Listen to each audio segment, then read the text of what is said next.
आज जो यादव जी ने कहा उससे मैं सहमत हूँ कि देश की हालत बहुत ख़राब है। नफरत फैलाई जा रही है और देश को बांटा जा रहा है और ये हम सबके सामने ये लड़ाई है। देश को हमें एक साथ लाना है। एक बार फिर भाईचारा जो हमारा इतिहास है, हमारी हिस्ट्री है, उस पथ पर फिर से चल रहा है। मगर मैं फिर से दोहराना चाहता हूँ कि शरद यादव जी बीमार हुए, काफ़ी लंबे समय से बीमार थे और मैं बहुत खुश हूँ कि फाइटिंग फिट है और देखिए मुस्कुरा रहे हैं, तो ये मुझे बहुत अच्छा लगा।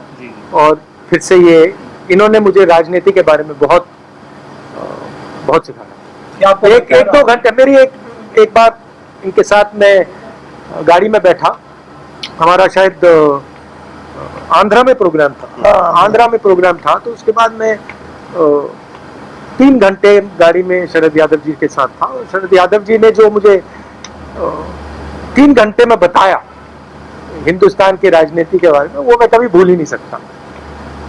तो इस प्रकार से थोड़ा सा कर्ज है। क्या आपको लगता है कि आज के समय में सारे पुराने समाजवादी नेताओं को एक साथ लाने की जरूरत है? महंगाई बहुत बढ़ गई, 400 रुपए के ऊपर नींबू का रेट है, वेजिटेबल सारी 100 रुपए के ऊपर है। ट्वीट भी किया है। लोग सोचते हैं कि इकोनॉमी जो होती है, महंगाई जो होती है, वो समाज की कंडीशन से अलग होती है। जिस देश में हार्मनी नहीं होती है, शांति नहीं होती है, उस देश में महंगाई बढ़ेगी, उस देश में नफरत बढ़ेगी, इकोनॉमी चल ही नहीं सकती है, रोजगार मिल ही नहीं सकता। अगर देश को मजबूत बनाना है तो सबसे जरूरी चीज शांति, हार्मनी ये है। और बीजेपी के लोग सोचते हैं कि नफरत फैलाकर, लोगों को डराकर, लोगों को मारकर हिंदुस्तान की इकोनॉमी को स्ट्रेंथन किया जा सकता है। गलतफहमी में है। राहुल जी, आप लगातार ये कहते रहे हैं कि इकोनॉमी कोलैप्स होने वाली मौजूदा वक्त की सरकार में। अभी ये खबर प्रधानमंत्री नरेंद्र मोदी की बैठक से बाहर निकली है कि जो हालात मौजूदा वक्त में देश के हैं, वो हालात श्रीलंका जैसे होते जा रहे हैं, यानी श्रीलंका। नहीं, मैं आपको ये बता देता हूँ, आप हिंदुस्तान की जो आर्थिक सिचुएशन है, रोजगार की सिचुएशन है, उसको आप अभी इमेजिन ही नहीं कर सकते हो। जो आने वाला है वो आपने अपनी पूरी जिंदगी में नहीं देखा है, क्योंकि इस देश का जो रोजगार का स्ट्रक्चर है, जो रीढ़ की हड्डी है, वो टूट गई है। जो स्मॉल एंड मीडियम बिजनेस हैं, छोटे दुकान चलाते हैं, इनफॉर्मल सेक्टर जो था, ये हमारी रीढ़ की हड्डी है। बड़े बड़े इकोनॉमिस्ट सोचते हैं, ब्यूरोक्रेट सोचते हैं कि इसका कोई मतलब ही नहीं। वो दूसरे देशों को देखकर अपना प्लान बनाते हैं। जैसे प्रधानमंत्री के माइंड में है कि भैया देखो, साउथ कोरिया ने क्या किया, हमें भी करना चाहिए। वो बाहर देखते हैं और फिर कहते हैं हाँ, हमें वैसे बनना है। उस प्रकार से काम नहीं हो सकता। हमें सबसे पहले ये पहचानना है कि हम हैं क्या और यहां क्या चलता है। तो ये रीढ़ की हड्डी जो इन्होंने तोड़ी है,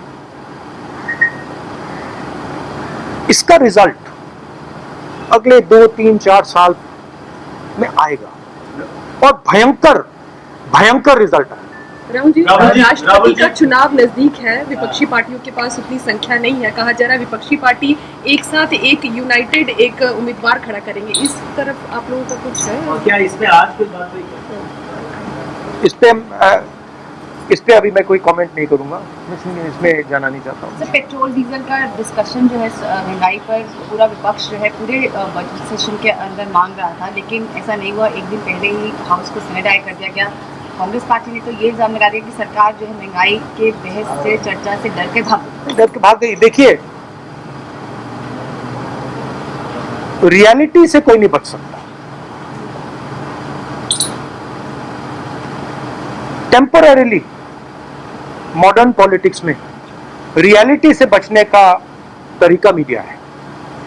मीडिया को आप 6 महीने, 1 साल, 2 साल, 3 साल मीडिया के थ्रू आप सच्चाई को दबा सकते हो, छुपा सकते हो, मगर जब वो सच्चाई युवा के पेट तक पहुंचती है, युवा के माता पिता के पेट तक पहुंचती है, तो फिर मीडिया उसको नहीं संभाल पाता है। पिछले 2-3 साल मीडिया ने सच्चाई को छुपाया है। हमारे इंस्टीट्यूशंस ने, मीडिया ने, बीजेपी के नेताओं ने, आरएसएस ने सच्चाई को छुपा के रखा है।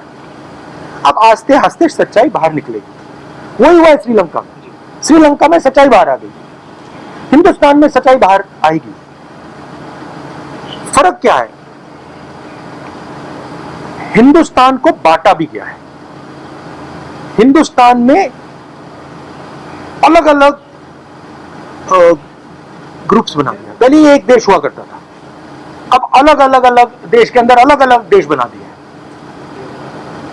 एक इन लोगों का देश, दूसरा इन लोगों का देश, तीसरा इन लोगों का देश, और इन सबको एक दूसरे से लड़ाया जाता है। तो जब ये दर्द आएगा तो हिंसा आएगी। अभी मत मानो मेरी बात, अभी मत मानो, 2-3 साल रुक जाओ। सत्ता पक्ष ये कह रहा है कि ये जो इलेक्टोरल मैंडेट है वो एक तरह से उनको इस बात का मैंडेट देता है जो पॉलिसी सरकार लेके आ रही है, या petrol, diesel, LPG, electoral mandate क्यों नहीं विपक्ष के साथ है? क्या आप लोग देश की जनता को कन्विंस करने में because there is 100% total domination of the instruments of communication of this country. Media is 100% controlled. CBI, ED, these institutions suppress the conversation. Other institutions block the conversation. Loudspeaker सरकार के हाथ में है। पहले क्या होता था? लाउडस्पीकर सरकार के हाथ में होता था, ऑपोजिशन के हाथ में होता था, कभी समाजवादी के पास चला जाता था, कभी कांग्रेस के पास चला जाता था, कभी बीजेपी के पास, बीएसपी के पास। अब क्या है? अब लाउडस्पीकर किसी पार्टी के पास नहीं है, अब लाउडस्पीकर आरएसएस और बीजेपी के हाथ में। राहुल जी, नहीं तो मेरा तो जवाब क्या है? जवाब यह है कि इस कंट्रोल को बाईपास कैसे किया जाए। और आप देखना, जब सच्चाई लोगों को पेट में लगेगी तो ये आपका जो एम्पलीफायर है, लाउडस्पीकर है, ये फेल हो जाएगा। राहुल जी, आखिरी सवाल भी। हाँ जी जी राहुल जी, अभी हाल में ही शरद यादव जी शामिल हुए थे आरजेडी में। तेजस्वी यादव ने कहा था कि विपक्ष की पार्टियों को एक साथ आना चाहिए। ठीक है, राष्ट्रपति चुनाव को लेकर अभी आप लोगों ने तय नहीं किया है, 24 का लोकसभा चुनाव बहुत दूर नहीं है। क्या विपक्ष की एकजुटता के लिए कोई प्लान है कांग्रेस के? विपक्ष को, बिल्कुल विपक्ष को जो भी आरएसएस और नरेंद्र मोदी जी के खिलाफ हैं, उन सबको एक साथ आना चाहिए। और किस प्रकार आना चाहिए, क्या फ्रेमवर्क होना चाहिए, इस पर चर्चा हो रही है और इसको डेवलप करने की जरूरत है। सर, मेरा last question, Chinese state hacker जो है वो पावर ब्रिज जो लद्दाख में उसको टारगेट किया, उन्होंने वहाँ पर मूवमेंट फिर से देखी गई है। तो क्या कहते हैं कि चाइना के मुद्दे के ऊपर भी विपक्ष चाह रहा था कि डिबेट हो, डिस्कशन? नहीं, चाइना के मुद्दे पे डिबेट पार्लियामेंट में नहीं होगी।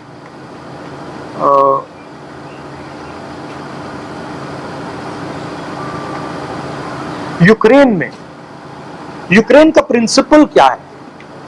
आपने सोचा यूक्रेन का प्रिंसिपल क्या है? यूक्रेन का प्रिंसिपल यह है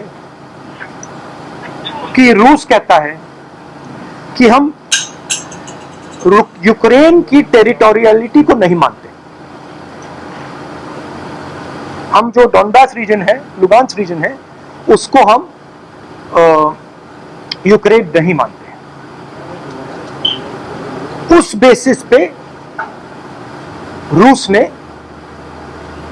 यूक्रेन पर आक्रमण किया। आक्रमण का लक्ष्य क्या है? यूक्रेन और